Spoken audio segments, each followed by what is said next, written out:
Hello again. We are proceeding now to look at question 2. That is Physics 1010, tutorial number 10. So in this question, we want to expand this gas by cooling it. And when we do so, we simply mean that the volume is going to increase because it is expanding. And because we are cooling this gas, we expect the temperature as well to change. Okay, now notice also the change in the pressure. So here we simply want to determine the final temperature after the gas has been cooled. Okay, so the initial temperature and the pressure there is given, and we are saying that the volume of the gas is assumed to be 1 cubic meter, whereas the final is going to be 36 times larger. Therefore, we have the final volume as 36 cubic centimeters. Cubic meters. Okay. So if that is our data, then since we are dealing with the same gas here, which is simply expanding, there are going to be some values which remain constant, and they are going to cancel out in the equations. Okay.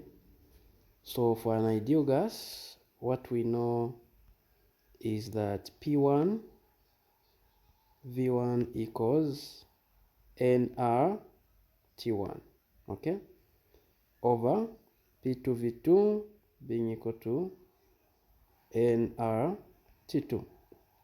Okay, so notice here in this expression, because we are dealing with the same gas, so the number of moles and R there are simply going to cancel out.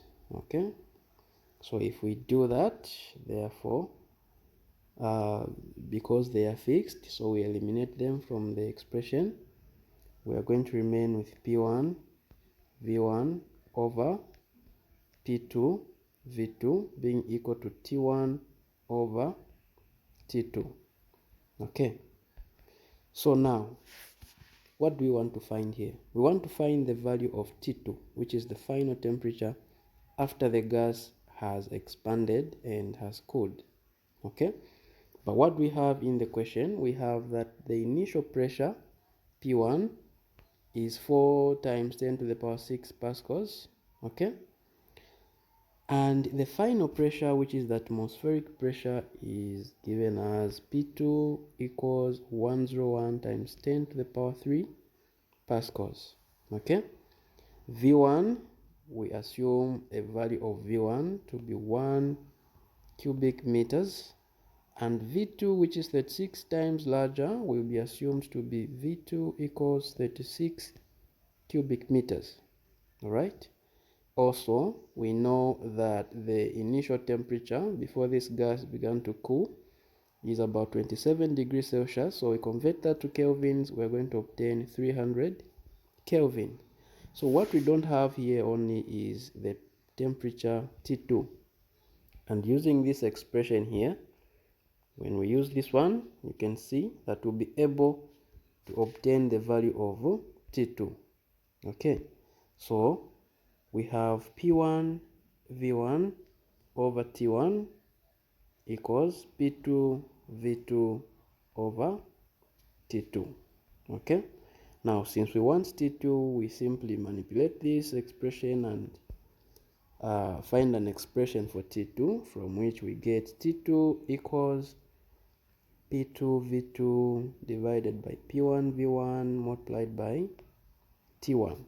Okay, so since we have all these values, we simply substitute them into this expression, and from there we'll be able to obtain the value of T2.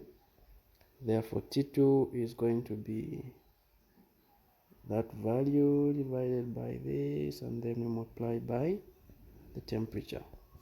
Okay, from which we are able to obtain the value of T2, which is the final temperature, as 272.7 Kelvin. Okay, so if you want to convert this back to degrees Celsius, you are going to realize that it's roughly 0 degrees Celsius.